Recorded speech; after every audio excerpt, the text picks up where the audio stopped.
Hai semuanya, sebelumnya perkenalkan nama saya Indah Putri Safina, mahasiswa Universitas Teknokrat Indonesia dengan NPM 224111074 dari kelas manajemen 22B.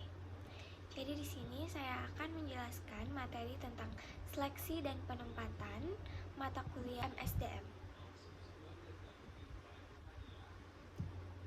Yang pertama ada definisi seleksi dan penempatan.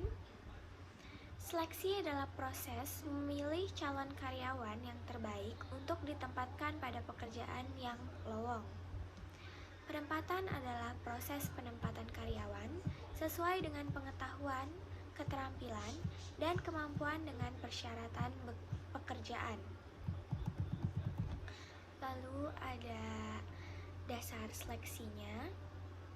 Yang pertama, kebijaksanaan perburuhan pemerintah. Misinya, seleksi usia, melarang adanya diskriminasi kulit, agama, dan suku bangsa. Lalu yang kedua ada job specification.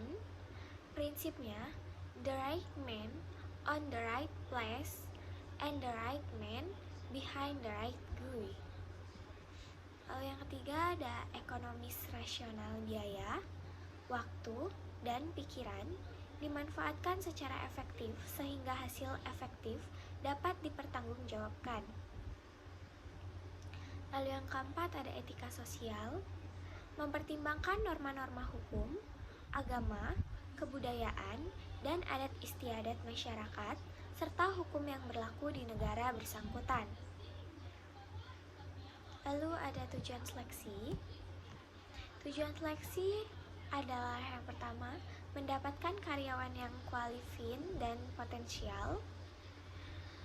Lalu ada mendapatkan karyawan yang jujur dan berdisiplin, mendapatkan karyawan yang cakap dengan penempatan yang tepat, mendapatkan karyawan yang terampil dan bersemangat dalam bekerja, mendapatkan karyawan yang memenuhi syarat undang-undang, perubahan, mendapatkan karyawan yang dapat bekerja sama, mendapatkan karyawan yang dinamis dan kreatif, mendapatkan karyawan yang inovatif dan bertanggung jawab, mendapatkan karyawan yang loyal dan berdedikasi tinggi, mendapatkan karyawan yang bekerja secara mandiri, mengurangi tingkat absensi dan turnover karyawan.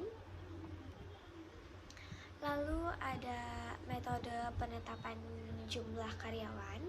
Yang pertama ada metode non-ilmiah. Dalam metode ini, jumlah karyawan yang dibutuhkan hanya didasarkan atas perkiraan saja.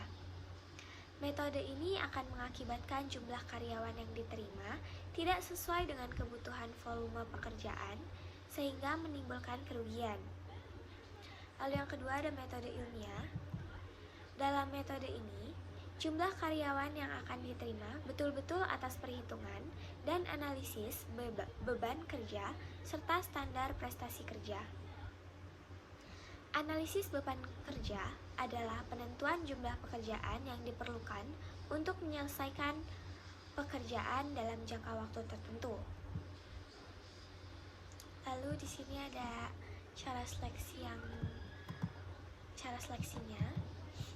Yang non-ilmiah, seleksi yang dilaksanakan tidak berdasarkan kepada kriteria, standar, atau spesifikasi kebutuhan nyata, pekerjaan atau jabatan, tetapi hanya didasarkan kepada perkiraan dan pengalaman saja. Unsur-unsur yang diseleksi meliputi yang pertama ada surat lamaran bermaterai atau tidak. Yang kedua ada ijazah sekolah dan daftar nilai. Yang ketiga ada surat keterangan pekerjaan dan pengalaman. Yang keempat ada referensi dari pihak yang dapat dipercaya. Yang kelima ada wawancara langsung. Yang keenam ada penampilan dan keadaan fisik pelamar. Yang ketujuh ada keturunan dari pelamar bersangkutan. Lalu yang kedelapan ada tulisan pelamar. Lalu kalau yang ilmiah, seleksi ini didasarkan kepada job specification dan kebutuhan nyata jabatan yang diisi serta berpedoman kepada kriteria dan standar-standar tertentu. Antara lain, yang pertama metode kerja yang jelas dan sistematis, yang kedua berorientasi kepada prestasi kerja, yang ketiga berorientasi kepada kebutuhan real karyawan, yang keempat berdasarkan kepada job analysis, yang kelima berpedoman kepada undang-undang perburuan. Lalu ada langkah-langkah seleksi. Yang pertama, menerima lamaran kerja, wawancara pendahuluan, tes psikologis, pemeriksaan referensi, wawancara seleksi, persetujuan atasan langsung, pemeriksaan kesehatan, lalu ada orientasi.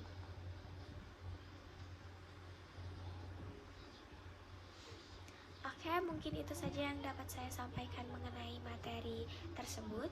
Kurang lebihnya saya mohon maaf. And thank you for watching. See you in the next materi.